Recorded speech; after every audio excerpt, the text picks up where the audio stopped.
So Steam is doing their Summer Next Fest again this year, and it is this sort of promotion for smaller indie games to have demos and to showcase what their upcoming games are going to be like, and so that players can try them out and see if they're interested in them. It's actually pretty cool. Last year, I made a Twitter thread about all the games I tried, and some of them I really liked and still have wishlisted to this day, waiting for their release.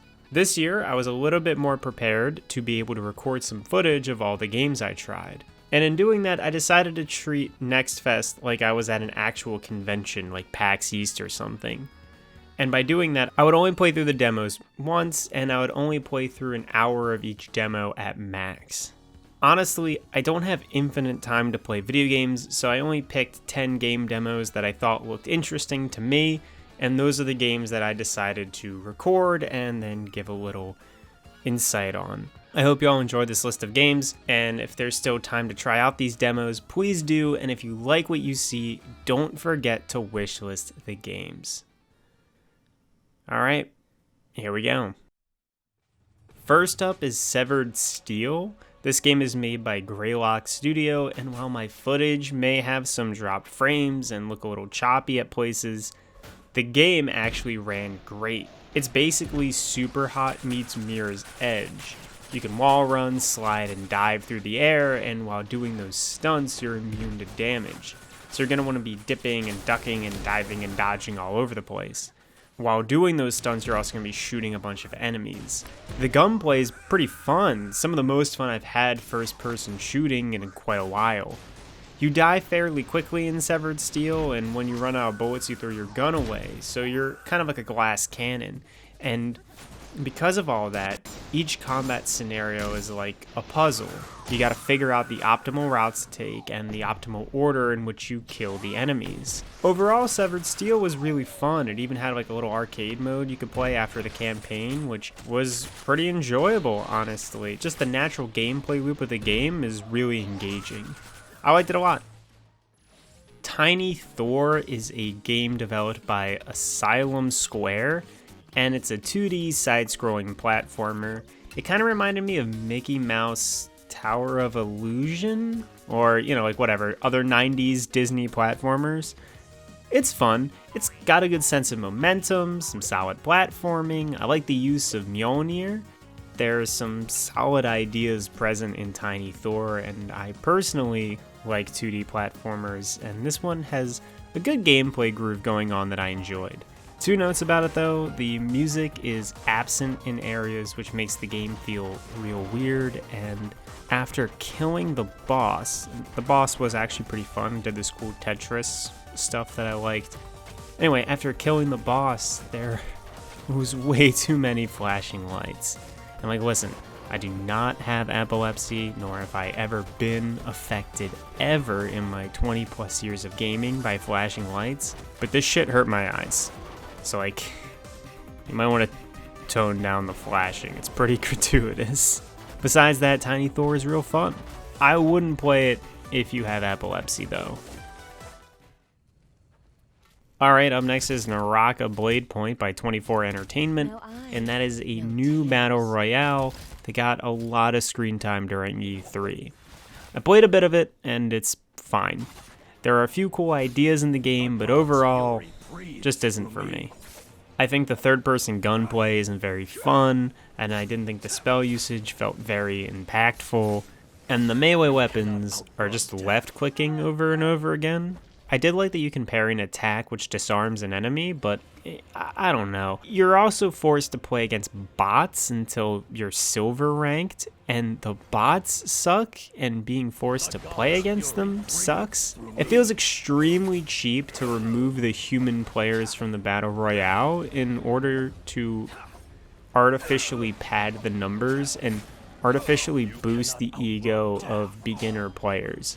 It's just weird that they try to like mislead you by pretending that you're playing with people, and I don't know, that game just rubbed me the wrong way.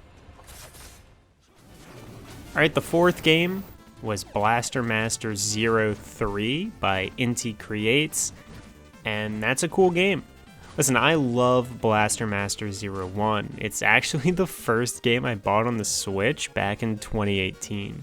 The BMZ series is a cool Metroidvania style of games. The twist of those games, though, is that you play as both a space pilot and as a battle tank. When you play as the tank, you traverse the world like a normal Metroidvania, you unlock new items, find secrets, blast enemies, the usual. But then you can hop out of your tank and run around as the pilot, who has a whole different style of gameplay. You basically run around little dungeons with like an arsenal of weapons, blasting bosses and solving puzzles. I personally think it's a fun time. I really like the series and I'm probably going to pick up the third installment anyway. It's just like a series I really vibe with, and I don't have too much to say beyond that. If you like Metroidvanias and you want like a cool one, I'd recommend Blaster Master 0. If you like 01, try 02, and then go to 3. That's just me personally. Yeah, I would recommend checking it out. Games are cool. So, Song of Iron is a 2.5D side-scroller beat-em-up made by Resting Relic. This was probably the worst demo I played. And not saying it's because the game is bad exactly, but the experience is pretty brutal.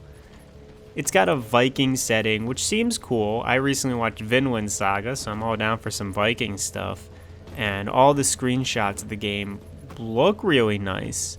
But seeing the visuals in motion wasn't exactly my cup of tea, you know? The combat felt sluggish, if not downright clumsy at times. I don't think the controls are really intuitive at the moment.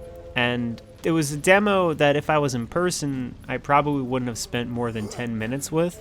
You know, the game just wasn't for me. But I didn't play this demo in person at a convention. Instead, I played it online on my computer, and the game just crashed on me. So I left it at that.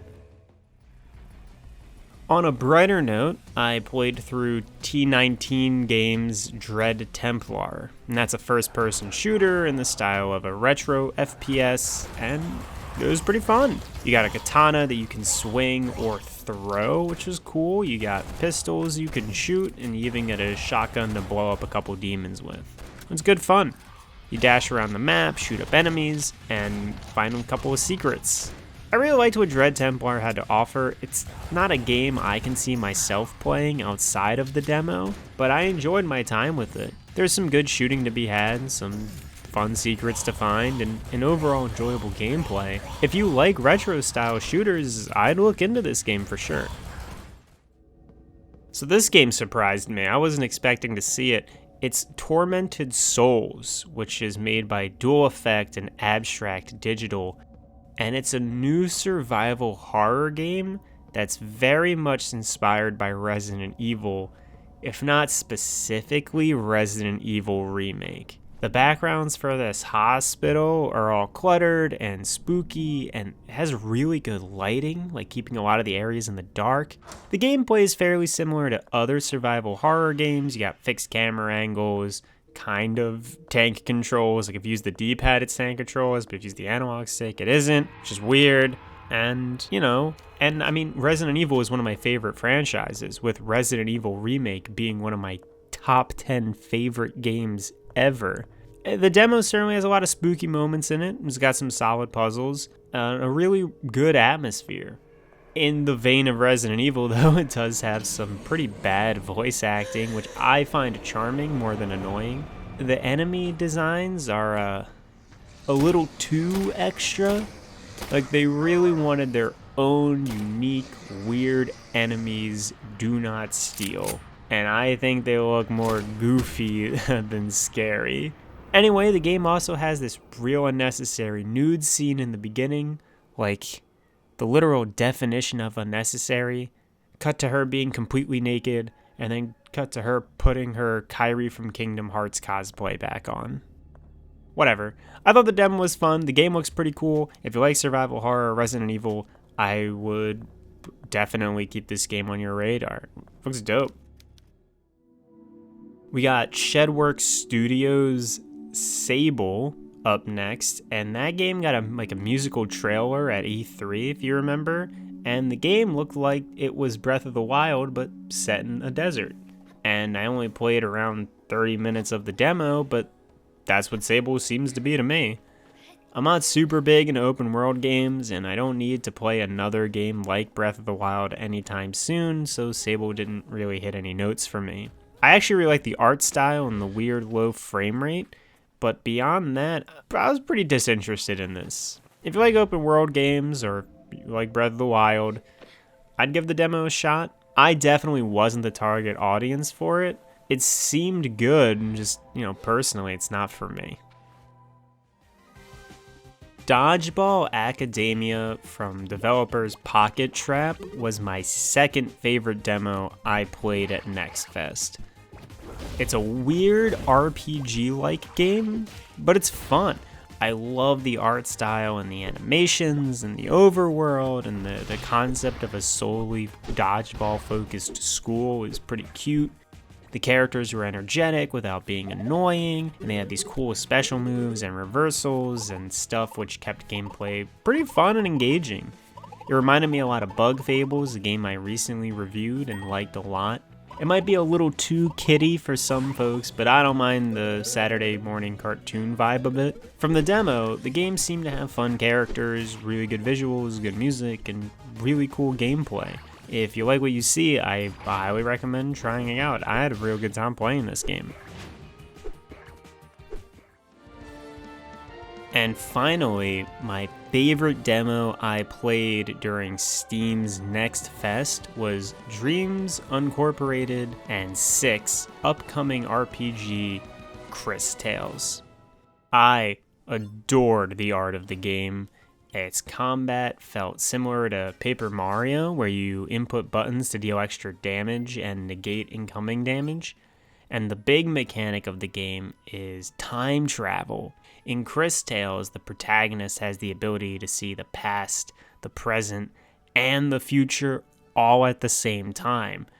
And this manipulation of time allows for some cool NPC interactions, puzzle solving, and it can even be used during enemy encounters, which I thought was so cool.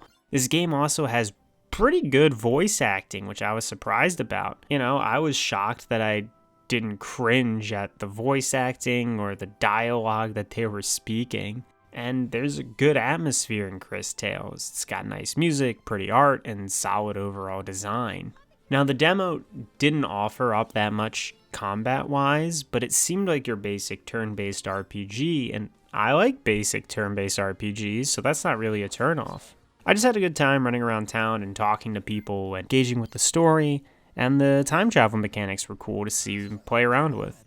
This was a game I hadn't heard anything about until Next Fest, and it was the game I walked away from the happiest to have tried out. And that about does it. If I'm able to squeak this video out before Next Fest is over, I highly recommend trying out any of these games here, or just checking out Next Fest and seeing if there's any games there that interest you. I know I didn't like some of the games in this video, but I don't regret trying them either. You'll never know if you'll like something unless you try it, right?